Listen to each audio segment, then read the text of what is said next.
या संचालक मंडळाच्या अनुषंगाने आपण माहिती घेतलेली होती. त्यामध्ये आपण 3 वेगवेगळ्या प्रकारच्या बँकांचे बोर्ड ऑफ डायरेक्टर्स पाहिलेले होते. फॉर एक्झाम्पल आपण स्टेट बँक ऑफ इंडिया, त्याचबरोबर HDFC बँक आणि शामराव विठ्ठल कोऑपरेटिव्ह बँक, जे एक पब्लिक सेक्टर मधली बँक, एक प्रायव्हेट सेक्टर मधली बँक आणि त्याचबरोबर एक कोऑपरेटिव्ह सेक्टर मधली बँक, अशा 3 वेगवेगळ्या बँकांचे बोर्ड ऑफ डायरेक्टरची संरचना आपण त्यामध्ये पाहिलेली आहे.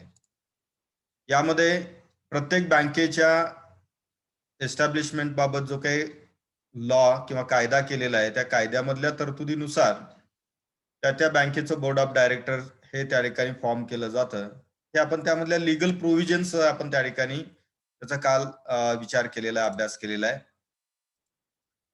यामध्ये आपण शामराव विठ्ठल कोऑपरेटिव्ह बँकेच्या बाबतीत पाहिलं होतं की पब्लिक सेक्टर आणि प्रायव्हेट सेक्टर बँकांच्या पेक्षा अत्यंत वेगळ्या पद्धतीचं बोर्ड ऑफ डायरेक्टर हे याच्यामध्ये आपण पाहिलं. कारण कोऑपरेटिव्ह सेक्टर हे एक वेगळ्या ऑब्जेक्टिव्हसाठी या ऑर्गनायझेशन काम करतात. म्हणजे economic development plus social development हे दोन्ही मोटिव्ह घेऊन या कोऑपरेटिव्ह ऑर्गनायझेशन काम करत असतात आणि त्यामुळे त्यामध्ये समाजातल्या वेगवेगळ्या घटकाचे रिप्रेझेंटेटिव्ह या कोऑपरेटिव्ह ऑर्गनायझेशनच्या बोर्ड ऑफ डायरेक्टर वरती असतात.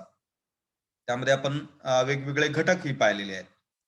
त्यानंतर आज आपल्याला बँकेच्या मुख्य कार्यालयामध्ये असणारे जे वेगवेगळे विभाग आहेत, डिपार्टमेंट्स आहेत, हे डिपार्टमेंट्स आज आपल्याला त्या ठिकाणी पाहायचे आहेत. प्रत्येक बँकेचं जर आपण बोर्ड ऑफ डायरेक्टर जर आपण पाहिलं, तर त्या बोर्ड ऑफ डायरेक्टरची संरचना जशी वेगवेगळी आहे, त्याच पद्धतीनं प्रत्येक बँकेच्या हेड ऑफिसची संरचना देखील वेगवेगळी असते. याचे कारण असे आहेत की त्या बँकेचा जो स्प्रेड आहे, बँकेच्या ज्या ब्रांचेस आहेत, बँकेचा जो काही कोर बिझनेस आहे, त्याचा स्कोप आहे, यासारख्या अनेक वेगवेगळ्या गोष्टी त्याच्यावरती मॅटर करतात. कारण प्रत्येक बँकेचे हेड ऑफिस आणि त्याच्यामध्ये असणारे वेगवेगळे डिपार्टमेंट याच्यामध्ये तुम्हाला सिमिलॅरिटी कधीच दिसणार नाही. कारण ती बँक कोणत्या प्रकारची आहे, कोणत्या प्रकारचा बिझनेस त्या ठिकाणी कोर बिझनेस जो त्यांचा आहे तो नेमका काय आहे, यावरती त्या ठिकाणी संबंधित बँकेच्या मुख्य कार्यालयामध्ये असणाऱ्या विभागांची संख्या, विभागाचे प्रकार यासारख्या गोष्टी त्या ठिकाणी अवलंबून असतात. काही ठिकाणी केवळ 2 किंवा 3 शाखा असणाऱ्या बँका देखील आपल्याला पाहायला मिळतात. अशा बँकेच्या मुख्य कार्यालयामध्ये फार मोठ्या प्रमाणात वेगवेगळे विभाग त्या ठिकाणी असत नाही. मात्र स्टेट बँक ऑफ इंडिया सारखी बँक असेल, ऍक्सिस बँकेसारखी बँक असेल, HDFC बँकेसारखी बँक असेल, ICICI बँकेसारखी बँक असेल किंवा बँक ऑफ बडोदा आहे. तर या ज्या मोठ्या बँका आहेत, या मोठ्या बँकांच्या मध्ये जर आपण पाहिलं तर तिथे अनेक वेगवेगळ्या प्रकारच्या ऍक्टिव्हिटीज, मग त्या बँकिंग असतील, फायनान्शियल सर्व्हिसेस असतील, त्यामध्ये प्रामुख्याने म्युच्युअल फंड सर्व्हिस असतील, इन्व्हेस्टमेंट कन्सल्टन्सी असेल, रिटेल बँकिंग असेल, कॉर्पोरेट बँकिंग असेल, इन्व्हेस्टमेंट बँकिंग असेल, यासारख्या अनेक वेगवेगळ्या ऍक्टिव्हिटीज इन्क्लुडिंग बँक इन्शुरन्स असेल, अशा विविध प्रकारच्या ऍक्टिव्हिटी या पब्लिक सेक्टर बँक आणि प्रायव्हेट सेक्टर बँक ज्या आहेत की त्याच्यामध्ये चालत असतात आणि त्या अनुषंगाने त्यांना डिपार्टमेंटची अरेंजमेंट या बँकेच्या मुख्य कार्यालयामध्ये करावी लागत असते. आणि त्यामुळे ती बँक कोणत्या प्रकारची आहे, त्या बँकेचा बिझनेसचा स्कोप नेमका काय आहे, यावरती प्रामुख्याने त्या ठिकाणी आपल्याला असं दिसून येईल की त्या बँकेच्या मुख्य कार्यालयामध्ये असणारे जे वेगवेगळे विभाग आहेत, त्या विभागांची संख्या आणि विभागाचे प्रकार हे त्या ठिकाणी अवलंबून असतात. तर आज आपण त्या ठिकाणी एक इन जनरल स्ट्रक्चर या बँकांच्या मुख्य कार्यालयामधलं आणि त्यामधले महत्वाचे विभाग आपण त्या ठिकाणी पाहणार आहोत. आपण जर त्या ठिकाणी वेगवेगळ्या बँकेच्या वेबसाईट वरती जर गेलात, तर आपल्याला त्या ठिकाणी अबाउट अस किंवा त्या ठिकाणी मॅनेजमेंट या टॅबच्या टायटल खाली तुम्हाला वेगवेगळ्या बँकांची त्या ठिकाणी मुख्य कार्यालयाची रचना, त्याच्यामध्ये असणारे वेगवेगळे विभाग, याची माहिती तुम्हाला त्या ठिकाणी मिळू शकते आणि आपण ती जरूर त्या ठिकाणी पाहावी. कारण लेक्चरच्या माध्यमातून आपल्याला काही सगळ्या प्रकारच्या बँकांचे मुख्य कार्यालय आणि त्याच्यामध्ये असणारे विभाग याची माहिती त्या ठिकाणी देता येत नाही. काही नमुन्यादाखल काही बँकांची उदाहरणं त्या ठिकाणी आपण इथे पाहणार आहोत. इथे जर त्या ठिकाणी तुम्ही डेस्कवरती पाहत असाल, त्या ठिकाणी स्क्रीनवरती आपल्याला दिसत असेल, तर एक इन जनरल स्ट्रक्चर आपण त्या ठिकाणी घेतलेलं आहे, की ज्यामध्ये मॅनेजिंग डायरेक्टर्स आहेत आणि चीफ एक्झिक्युटिव्ह ऑफिसर आहे. वेगवेगळे एक्झिक्युटिव्ह ऑफिसर्स आहेत, की त्या सेक्शनशी संबंधित काम करणारे असतील. ते एक्झिक्युटिव्ह डायरेक्टर्स देखील आपल्याला या ठिकाणी दिसत आहेत आणि त्याच्यामध्ये समाविष्ट असणारे वेगवेगळे जे डिपार्टमेंट्स आहेत, त्याची लिस्ट त्याच्यामध्ये तुम्हाला दिसेल. अर्थात अशाच प्रकारची संरचना प्रत्येक बँकेच्या मुख्य कार्यालयामध्ये असेल असं नाही. तर आपण त्या ठिकाणी या मोठ्या बँका ज्या आहेत, या मोठ्या बँकांच्या मध्ये कोणकोणत्या प्रकारचे डिपार्टमेंट्स त्या ठिकाणी असू शकतात, त्याची एक आपण त्या ठिकाणी लिस्ट केलेली आहे आणि त्या लिस्टनुसार जर आपण पाहिलं, तर आपल्या त्या ठिकाणी लक्षात येईल, की याच्यामध्ये कॉर्पोरेट बँकिंग हा एक विभाग आहे आणि रिटेल बँकिंग. बँक मॅनेजमेंटच्या विद्यार्थ्यांना त्याची कल्पना आहे, की आपल्याकडे स्वतंत्र कॉर्पोरेट बँकिंग आणि रिटेल बँकिंगचे आपल्याकडे 2 पेपर आहेत. बरोबर? त्याच्यामध्ये काय ऍक्टिव्हिटी चालतात हे आपण त्याच्यामध्ये अभ्यासलेलं आहे. प्रामुख्याने कॉर्पोरेट बँकिंग मध्ये जर आपण पाहिलं तर इन्व्हेस्टमेंटच्या संबंधित ऍक्टिव्हिटी असतात, आयपीओ रिलीज करण्याच्या बाबतच्या ऍक्टिव्हिटीज असतात, फॉरेन फायनान्सिंगच्या बाबतीतल्या ऍक्टिव्हिटीज त्याच्यामध्ये असतात. तर तो एक वेगळ्या प्रकारचा जे कॉर्पोरेट सेक्टरला फायनान्शियल सर्व्हिसेस आणि बँकिंग सर्व्हिसेस प्रोव्हाइड करण्याच्या दृष्टीने ज्या काही ऍक्टिव्हिटी आवश्यक असतात, तर त्या ऍक्टिव्हिटी रेग्युलेट करण्यासाठी, कंट्रोल करण्यासाठी आणि त्याच्यावरती सुपरविजन करण्याच्या अनुषंगाने बँकेच्या मुख्य कार्यालयामध्ये एक स्वतंत्र विभाग निर्माण करण्यात आलेला असतो, की ज्याला आपण कॉर्पोरेट बँकिंग डिपार्टमेंट असं आपण म्हणू शकतो आणि त्याचा मुख्य जो आहे त्याला म्हटलं जातं हेड कॉर्पोरेट बँकिंग आणि त्यासाठी असिस्टंट जनरल मॅनेजर या कॅटेगरीचा अधिकारी त्या ठिकाणी अपॉइंट केलेला असतो. अर्थात प्रत्येक बँकेमध्ये हे स्वतंत्र विभाग असतील का? तर नाही. त्या बँकेमध्ये जर त्या ऍक्टिव्हिटी असतील तरच त्या ठिकाणी स्वतंत्र विभाग निर्माण केला जाईल. त्यानंतर दुसरा विभाग जो आहे तो म्हणजे रिटेल बँकिंग. अर्थात रिटेल बँकिंग हा देशातल्या सगळ्या प्रकारच्या बँकांच्या मध्ये असणारा एक महत्वाचा ऍक्टिव्हिटीचा भाग आहे आणि त्यामुळे कदाचित त्या बँकेच्या मुख्य कार्यालयामध्ये रिटेल बँकिंगचा स्वतंत्र विभाग असणार नाही. परंतु जनरल बँकिंग डिपार्टमेंटच्या अंतर्गत या रिटेल बँकिंगची ऍक्टिव्हिटी रेग्युलेट करणं आणि त्याच्यावरती मॉनिटरिंग करण्याची जबाबदारी या बँकेच्या मुख्य कार्यालयामधील हा जो विभाग आहे की या विभागाच्या अंतर्गत केली जात असते. म्हणजे प्रामुख्याने जर आपण पाहिलं तर रिटेल बँकिंगच्या अंतर्गत वेगवेगळ्या प्रकारचे कन्झ्युमर लोन्स त्या ठिकाणी येतात किंवा पर्सनल लोन्स येतात. त्यामध्ये मग गोल्ड लोन असेल, एज्युकेशन लोन असेल, व्हेइकल लोन असेल, त्याचबरोबर होम लोन असेल.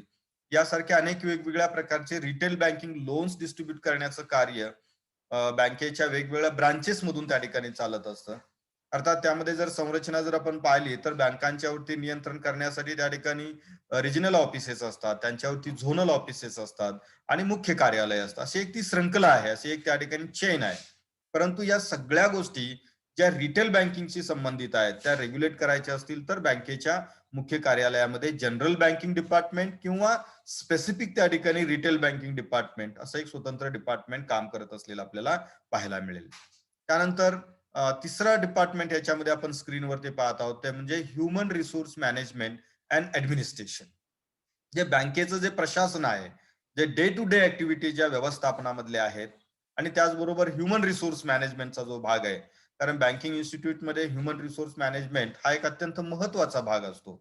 जसं आपण कोणत्याही कॉर्पोरेटमध्ये पाहिलं किंवा प्रायव्हेट कंपनीमध्ये आपण जर पाहिलं तर तिथे मनुष्यबळाचं व्यवस्थापन करण्यासाठी ह्युमन रिसोर्स मॅनेजमेंट करिता खूप मोठी यंत्रणा त्या ठिकाणी कार्यान्वित असते. मग त्यामध्ये ड्युटी अलॉटमेंट करण्याचा पार्ट असेल, अपॉइंटमेंटचा भाग असेल, ट्रेनिंगचा भाग असेल, अशा अनेक वेगवेगळ्या ऍक्टिव्हिटी ह्युमन रिसोर्स मॅनेजमेंट डिपार्टमेंटच्या अंतर्गत सुरू असतात.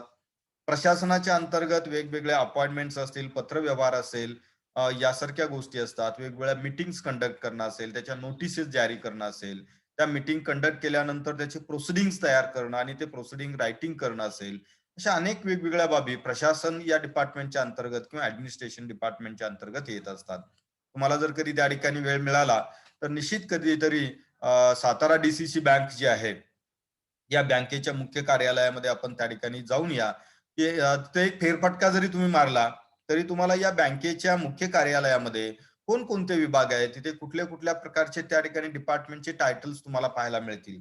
एक त्यावरून तुम्हाला अंदाज येईल, की बँकेच्या मुख्य कार्यालयामध्ये कोणते विभाग त्या ठिकाणी कार्यरत असतात. तर प्रशासन विभाग हा त्यामधला एक अत्यंत महत्वाचा विभाग असतो. कारण संपूर्ण बँकेचं जे प्रशासन आहे, ते चालवण्याचं काम वेगवेगळ्या प्रकारच्या ज्या पॉलिसीज ज्या बोर्ड ऑफ डायरेक्टरनी डिझाईन केलेल्या आहेत किंवा त्या ठिकाणी अप्रूव्ह केलेल्या आहेत, त्या सर्व पॉलिसी एक्झिक्यूट करण्याचे आदेश जारी करण्याचं काम देखील या डिपार्टमेंटच्या माध्यमातून त्या ठिकाणी होत असलेलं तुम्हाला दिसून येईल. जे अशा प्रकारचं काही बँकांच्या मध्ये तुम्हाला असंही दिसेल, की ऍडमिनिस्ट्रेशन हे डिपार्टमेंट स्वतंत्र आहे आणि ह्युमन रिसोर्स मॅनेजमेंट डिपार्टमेंट हे स्वतंत्र असलेलं दिसेल. अर्थात त्या डिपार्टमेंटची त्या स्पेसिफिक बँकेमधली कामाची व्याप्ती किती आहे, स्कोप ऑफ वर्क त्या ठिकाणी किती आहे, की त्यावरती अवलंबून आहे, की हे 2 डिपार्टमेंट एकत्र काम करतील, की स्वतंत्र डिपार्टमेंट निर्माण केले जाईल. जे छोट्या बँकांच्या मध्ये जर आपण त्या ठिकाणी पाहिलं, तर प्रामुख्याने या छोट्या बँकांच्या मध्ये हे डिपार्टमेंट त्या ठिकाणी एकत्रित असतं, म्हणजे संयुक्त डिपार्टमेंट तुम्हाला त्या ठिकाणी पाहायला मिळेल. मात्र मोठ्या बँकांच्या मध्ये जर आपण पाहिलं, तर या मोठ्या बँकांच्या मध्ये हे डिपार्टमेंट स्वतंत्रपणे त्या ठिकाणी स्थापन केलेली असू शकतात. त्यानंतर चौथा विभाग जो आहे तो म्हणजे loans and advances department. Loans and advances department हे बँकेचा मुख्य बिझनेस जो आहे, की जो बँकिंग डेफिनेशन मध्ये कोड करण्यात आलेला आहे, जे आपण त्या ठिकाणी असं म्हणतो की bank is the financial institution who is collecting deposit for lending and investment purpose. तर या बँकिंग इन्स्टिट्यूट जे आहेत त्या प्रामुख्याने डिपॉझिट कलेक्ट करण्याचं काम करतात. आणि ह्या डिपॉझिट्स कशासाठी कलेक्ट केल्या जात असतात, तर लेंडिंग ऍक्टिव्हिटीसाठी आणि इन्व्हेस्टमेंट ऍक्टिव्हिटीसाठी, म्हणजे 2 महत्वाच्या गोष्टी असतात, की जो बँकिंग ऑर्गनायझेशनचा कोर बिझनेस आपण म्हणतो. तर या अंतर्गत वेगवेगळ्या प्रकारचे लोन्स अँड ऍडव्हान्सेस देण्याची व्यवस्था बँकेच्या वेगवेगळ्या ब्रांचेसच्या माध्यमातून केली जात असते.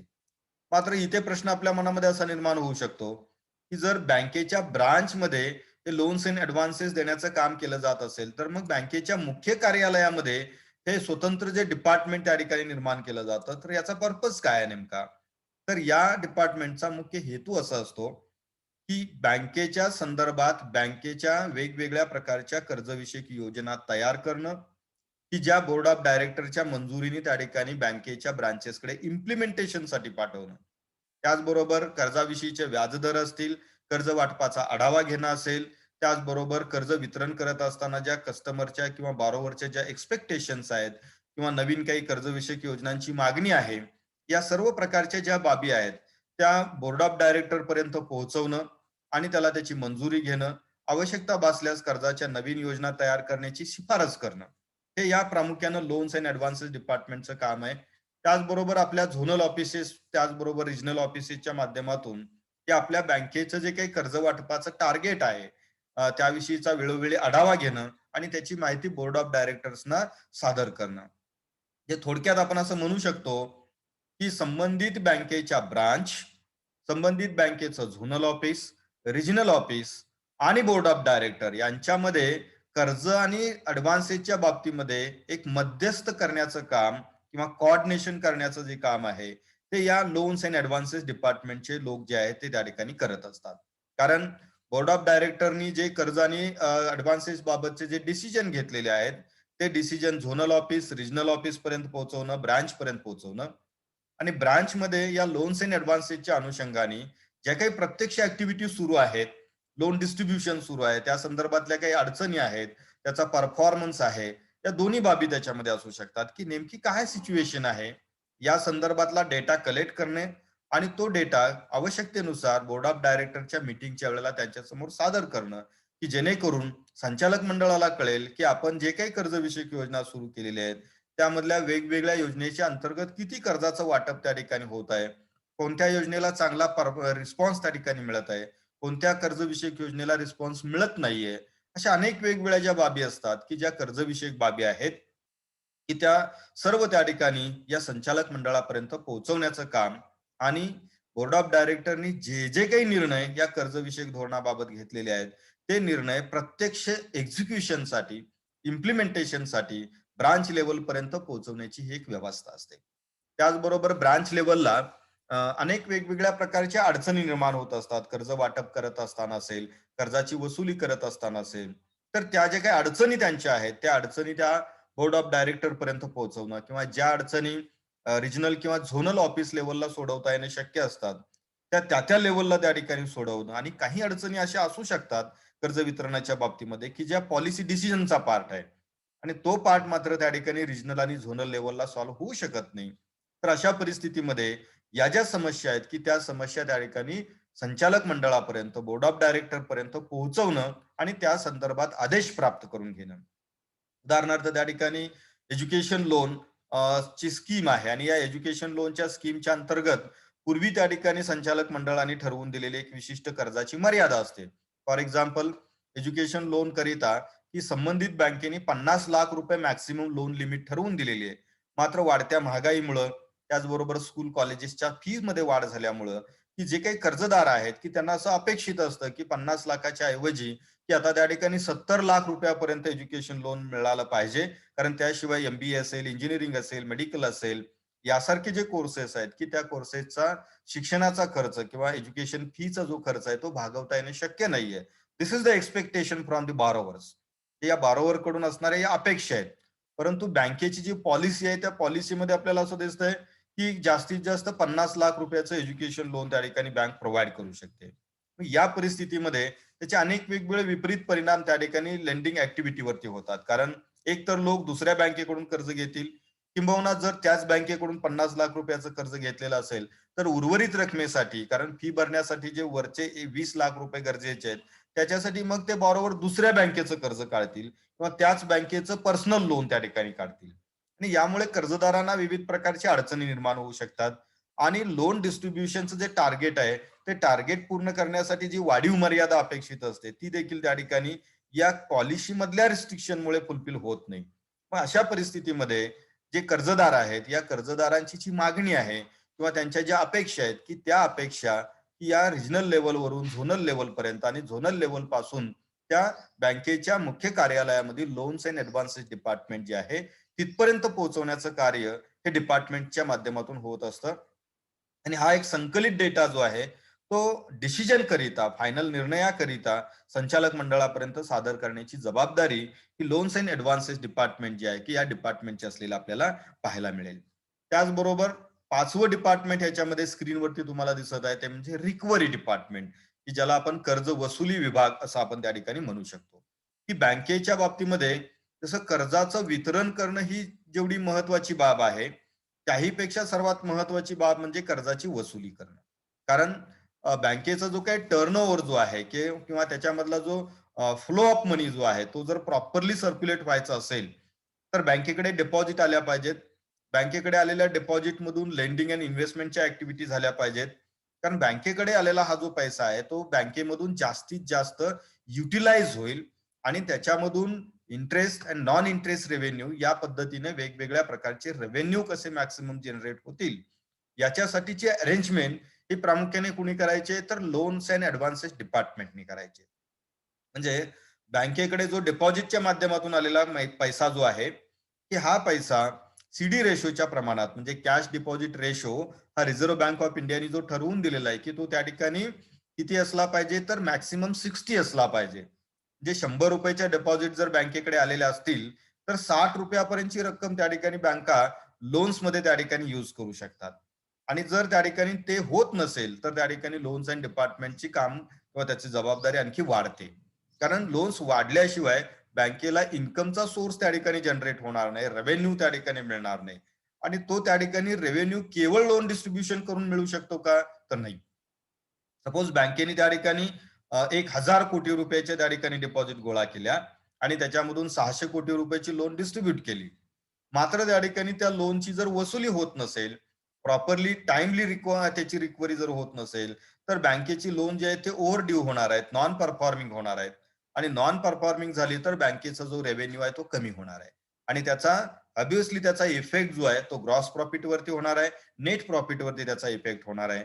आणि त्यामुळे त्या ठिकाणी बँकेचा जो काही फायनान्शियल परफॉर्मन्स आहे, तो अत्यंत चांगल्या पद्धतीने त्या ठिकाणी सुधारण्याकरिता बँकेच्या कर्ज वितरणाबरोबरच ही बँकिंग संस्थेच्या वाटप केलेली जी कर्ज आहेत, की त्या कर्जामधून वसुलीचं प्रमाण जे आहे ते देखील खूप मोठ्या प्रमाणात वाढण्याची आवश्यकता असते. आणि त्याची व्यवस्था जी आहे ती त्या ठिकाणी रिकव्हरी डिपार्टमेंटनं करावयाची असते. अर्थात या रिकव्हरी डिपार्टमेंटचं काम काय असणार आहे, की ज्या ठिकाणी ज्या बँकेच्या बाबतीमध्ये झोनल ऑफिसेस आहेत, रिजनल ऑफिसेस आहेत, की त्यावेळेला बँकेचं मुख्य कार्यालयामधील रिकव्हरी डिपार्टमेंट काय करेल, की सपोज त्या ठिकाणी नागपूर झोन आहे, तर नागपूर झोन मधल्या असणाऱ्या ज्या बँक आहेत, रिजनल तिथले जे काही ब्रांचेस आहेत, की त्या ब्रांचेस मध्ये वसुलीचं प्रमाण किती आहे याची माहिती घेईल.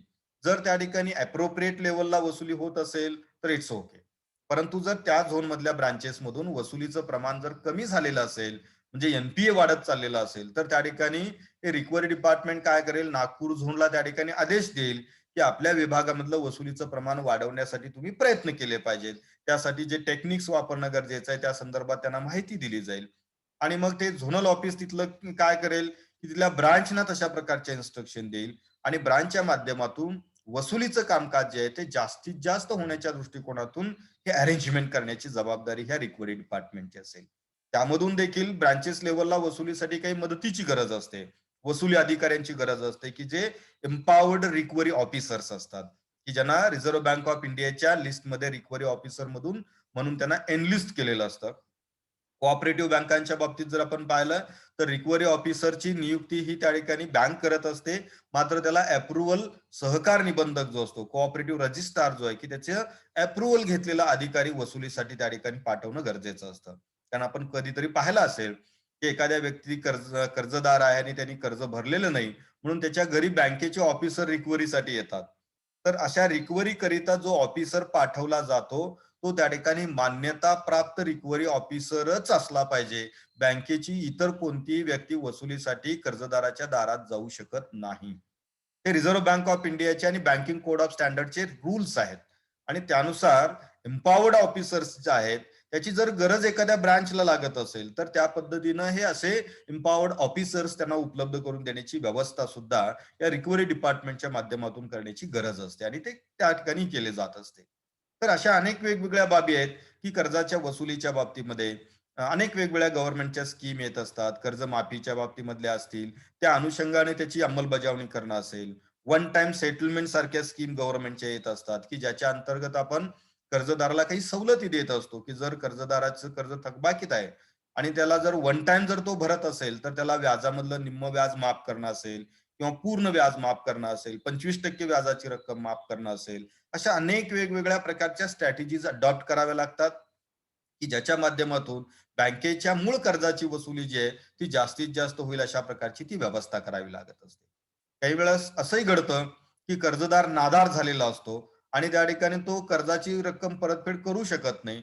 अशा परिस्थितीमध्ये त्याच्याकडून तारण घेतलेली जी काही मालमत्ता आहे त्या मालमत्तेचा लिलाव करण्यासाठी जिल्हा अधिकारी आणि संबंधित अथॉरिटी जे आहे त्यांची परवानगी घेणं असेल आणि परवानगी मिळाल्यानंतर त्याचा जी काही बीड आहे किंवा लिलाव जो आहे तो लिलाव कंडक्ट करण्याची प्रोसेस असेल, तर अशा अनेक वेगवेगळ्या बाबी आहेत की ज्यासाठी रिकव्हरी डिपार्टमेंट हे रिस्पॉन्सिबल डिपार्टमेंट असतं की बँकेची दिलेली कर्ज जी आहेत ती जास्तीत जास्त वसूल करून घेण्याकरिता ज्या काही गोष्टी कराव्या लागत असतात त्या संपूर्ण गोष्टी या रिकव्हरी डिपार्टमेंटच्या माध्यमातून त्या केल्या जात असतात आणि त्यामुळं मुख्य कार्यालयाच्या दृष्टिकोनातूनच नव्हे तर होल बँकेच्या दृष्टिकोनातून ते रिकव्हरी डिपार्टमेंट किंवा लोन रिकव्हरी डिपार्टमेंट जे आहे ते अत्यंत महत्वाची जबाबदारी त्याच्यामध्ये पार पाडत असते.